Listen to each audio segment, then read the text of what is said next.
Rakit PC zaman sekarang tuh jangan nanggung. Usahain yang bisa dipakai sampai dengan beberapa tahun ke depan. Kayak PC yang satu ini nih, bisa jalanin game Battlefield 6, setting overkill 2,5K, ray tracing on di 286 fps. Borderlands 4, setting badass di 184 fps. Black Myth Wukong di setting cinematic bisa dapat di 190 fps. Dengan performa yang super ngebut ini, udah dipastiin ya kalau PC yang satu ini tuh udah future ready. Yang bikin PC ini punya performa kenceng adalah GPU GeForce RTX 5070 12GB Vanguard SoC Edition dari MSI. GPU ini udah support DLSS 4 dengan multi frame generation. Suatu fitur yang tentunya hanya ada di RTX 50 series karena punya sesuatu yang disebut optical flow accelerator terbaru buat jalanin fitur ini. Gak cuma itu aja nih, GPU ini tentunya juga udah punya kemampuan buat jalanin AI secara lokal. Jadi ini adalah saat yang tepat buat kamu rakit PC pakai GPU Nvidia GeForce RTX 50 series ini. Apalagi sekarang lagi ada promo holiday dan New Year setiap pembelian produk dari Nvidia. Jadi ini bikin makin worth lagi buat kamu rakit PC sekarang. Jangan sampai kelewatan ya. Masih banyak fitur lain yang gak kalah menariknya. Penasaran apa aja itu?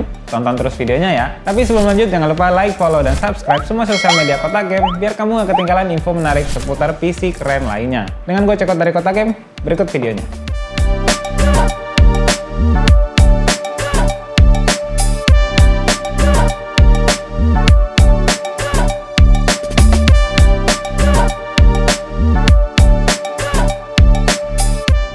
Spesifikasi PC gaming rakitannya bisa kamu lihat di tabel berikut ini.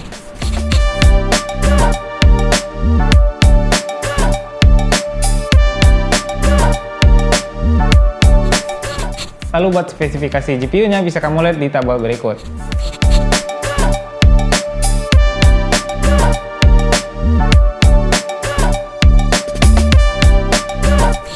Lalu buat komponen lainnya kita bakal pakai CPU AMD Ryzen 7 9800X 3D, RAM tim T-Create Expert DDR5 64GB, 2x32GB, 6400 MHz, 1TB NVMe PCIe SSD Gen 5, dan CPU cooling MPG Core Liquid P13 360. PC gaming high-end ini tentu butuh PSU yang punya kapabilitas buat ngangkat performa di PC ini. Jadinya kita bakal pakai PSU MPG A1250GS PCIe 5. Langsung aja nih kita benchmark buat ngelihat performa dari PC MSI ini. Kita bakal lihat nih benchmark sintetis dari PC ini. Kita bakal pakai software 3D Mark Time Spy, 3D Mark Firestrike, dan Geekbench 6. Berikut adalah hasilnya. Dari skor 3D Mark Firestrike yang bisa dapat 48.000 dan skor 3D Mark Time Spy yang bisa dapat 21.000. Ini udah dipastiin ya kalau performa dari PC ini beneran powerful. Sekarang lanjut ke benchmark game nih. Benchmark yang paling ditunggu-tunggu. Kita bakal pakai game Borderlands 4, Battlefield 6, Stellar Blade, Black Myth Wukong, Monster Hunter Wilds di resolusi 2,5K dengan ray tracing on.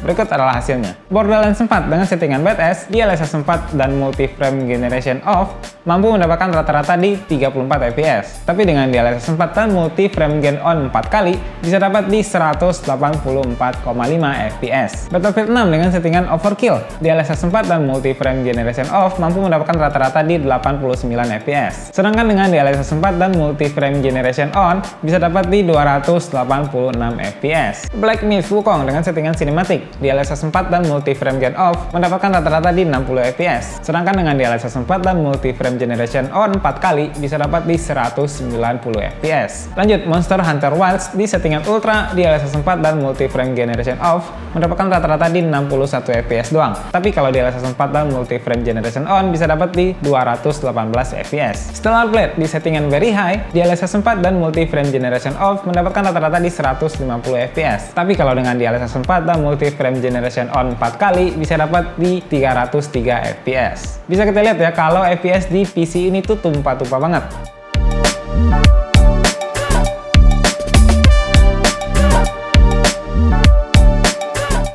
Lanjut kita bakal benchmark juga pakai game e-sport yaitu Valorant dan CS2 di resolusi 2,5K. Berikut adalah hasilnya. PC ini beneran ngasih kejutan banget. Game CS2 di settingan kompetitif bisa dapat maksimal di 661 fps. Sedangkan Valorant di settingan yang sama bisa dapat maksimal sampai 845 fps. Tapi nggak cuma FPS doang nih yang diunggulin di sini. Fitur Nvidia Reflex juga sangat membantu terutama saat main game kompetitif. Fitur ini berfungsi buat mengurangi input lag saat menekan tombol di keyboard atau mouse ke tampilan monitor. Jadi jarak antara input dan output ke layar bisa jadi lebih cepat. Hal ini bisa ngebikin respon kamu di game bisa lebih real time. Selain ngegame, kita juga bakal benchmark productivity dengan render video 4K berdurasi 5 menit di Premiere Premiere Pro, dan juga render 3D model BMW di Blender. Berikut adalah hasilnya. Render video 4K berdurasi 5 menit di Adobe Premiere Pro pakai software encoding butuh waktu 5 menit 4 detik. Sedangkan dengan hardware encoding cuma butuh waktu 1 menit 20 detik doang. Terus render 3D model BMW di Blender pakai CPU selesai dalam waktu 1 menit 42 detik. Sementara pakai GPU ngacir banget nih, cuma butuh waktu 11 detik doang. Dari hasil ini kita bisa lihat ya, kalau PC ini nggak cuma bagus buat main game doang,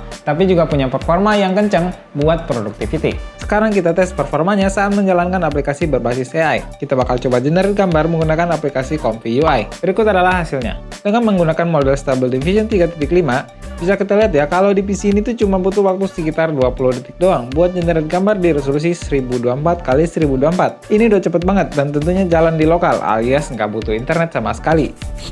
GPU ini ditenagai oleh arsitektur NVIDIA Blackwell dan teknologi DLSS 4 yang bisa ngasih kecepatan boost clock hingga 2640 MHz dan masih bisa di boost hingga 2655 MHz melalui aplikasi MSI Center. Buat ngejamin performa yang stabil, GPU ini dilengkapi dengan sistem pendinginan Hyper Frozen Thermal Design yang didesain untuk operasi silent dan efisiensi pendinginan yang superior. Desain thermal ini mengintegrasikan Advanced Vapor Chamber dan juga Core Pipes membentuk persegi untuk mengoptimalkan transfer panas dari CPU dan VRAM. Kemampuan pendinginan ini diperkuat oleh Storm Force Fan dengan aliran udara yang dioptimalkan. Pengguna dapat melakukan kontrol, optimisasi, dan juga overclocking lanjutan dengan memanfaatkan aplikasi MSI Center dan juga MSI Afterburner.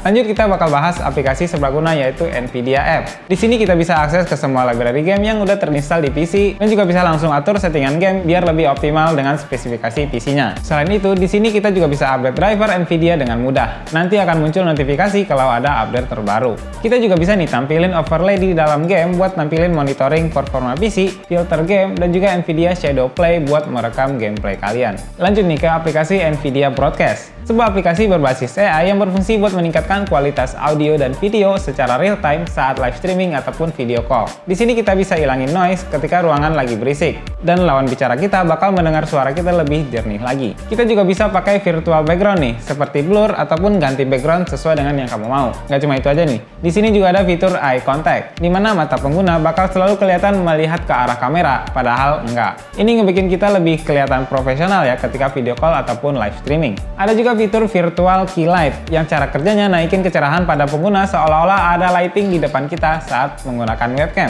Hal ini ngebantu banget agar video kita bisa terlihat lebih proper. Masih banyak fitur-fitur menarik lainnya yang bisa kamu cobain langsung lewat aplikasi NVIDIA Broadcast. Buat kamu yang pengen ngerekam gameplay ataupun live streaming, ada satu fitur menarik yang bisa ngebantu kamu, yaitu AV1. AV1 adalah sebuah kodek terbaru yang mengkompresi video dengan lebih efisien, tapi tetap ngejaga kualitas video. Dengan bitrate dan resolusi yang sama, kualitas video dari AV1 bisa lebih jernih dibandingkan dengan kodek lama seperti H264. Bahkan ukuran filenya juga bisa lebih kecil loh. Jadi kita bisa lebih hemat penyimpanan saat merekam gameplay dan juga kualitas live stream bisa lebih bagus dengan bitrate yang lebih rendah.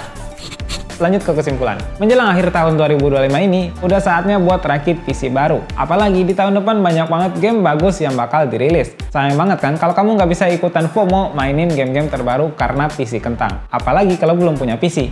Ini dia saatnya. GPU GeForce RTX 5070 12GB Vanguard SoC Edition ini nggak cuma punya performa yang kuat buat main game-game terbaru, tapi juga punya banyak fitur menarik yang dukung kegiatan gaming kamu seperti DLSS 4, Multi-Frame Generation, NVIDIA App, dan juga NVIDIA Broadcast. Selain itu, GPU ini juga bisa buat penuhi kebutuhan lain seperti produktivitas maupun jalanin aplikasi berbasis AI. Jadi PC ini cocok buat siapa nih? Jelas ya, PC MSI dengan GeForce RTX 5070 ini cocok banget buat kamu yang lagi pengen upgrade atau rakit PC gaming baru, performa yang kencang buat main game modern, sekaligus ngebut buat produktivitas, dan tentunya siap buat mainin game-game yang bakal dirilis nantinya. Build PC MSI ini total estimasi harganya kurang lebih di 45 jutaan. Tapi ini udah termasuk sama harga RAM dan SSD yang lagi gak ngotak itu. Untuk harga GeForce RTX 5070 12GB Vanguard SoC Edition ini ada di 14 juta rupiah.